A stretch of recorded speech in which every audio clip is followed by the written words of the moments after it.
Hello, and welcome to Becoming a Master Designer, a series of short videos describing information design principles and how to apply them to make beautiful documents. Check out our first video for an overview on the Gestalt principles and follow along in the series. In this video, we will be discussing hierarchy and why it's so crucial to document designs. Hierarchy refers to the ways that elements are arranged on a page that creates a visual hierarchy and natural flow within a document. It's important to use hierarchy because it helps the reader to understand the document and guides them through your design by highlighting the most important elements.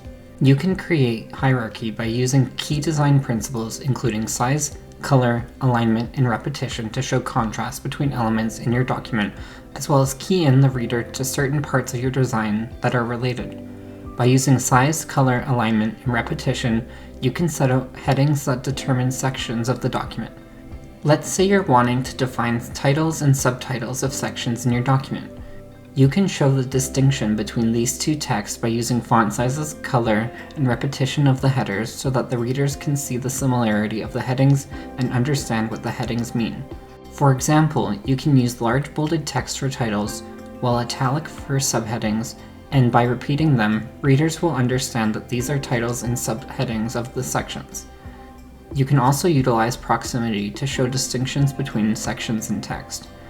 Hierarchy helps guide your reader through the document and helps set distinct parts of the document apart from others.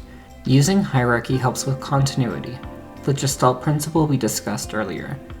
Additionally, using other Gestalt principles such as proximity and similarity, you can achieve beautiful document designs that include the 4 Gestalt principles we discussed and create a beautiful, professional, well-designed document.